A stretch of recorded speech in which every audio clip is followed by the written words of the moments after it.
Gulnora Sherbekovna, tibbiy faoliyatingiz haqida gapirib bering. Faoliyatimni 40 yil oldin kichik tibbiy xodim vazifasidan boshlaganman. Bir vaqtda texnikumda o'qib tugatdim. Keyinchalik Toshkent davlat tibbiyot akademiyasi va Samarqand davlat tibbiyot institutlarini tugatdim va faoliyatimni Samarqand viloyat ona bola skrining markazida aksyor-ginekolog vazifasida boshladim va shu markazning bo'lim mudiri, direktori lavozimlarida ham ishladim. Bir vaqtning o'zida viloyat perinatal markazi, ya'ni 4-raddomda aksyor-ginekolog bo'lib ishladim hamda davlat ishlari bo'yicha direktor o'rinbosari vazifalarida ishlab keldim. Keyinchalik Sog'liqni saqlash boshqarmasining onalik bolalikni muhofaza qilish bo'yicha boshliq o'rinbosari vazifalarida va Samarqand shahar birinchi son tug'ruq majmuasining bosh vrachi vazifalarida ishladim. 2011-yilda homilador ayollardagi tortiq infeksiyalar bo'yicha nomzodlik dissertatsiyamni yoqladim va Samarqand davlat tibbiyot institutining birinchi son aksyorlik va ginekologiya kafedrasida dotsent vazifalarida ishladim.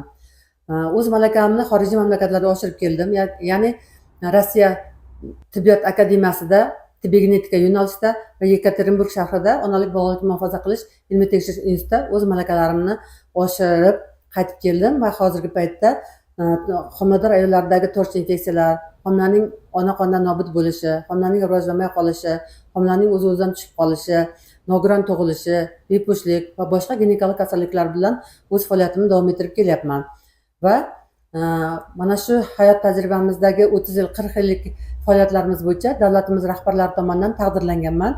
Ayni kunda Samarqand shahridagi Radius Med klinikasida o'z faoliyatimni davom ettirib kelyapman. Rahmat.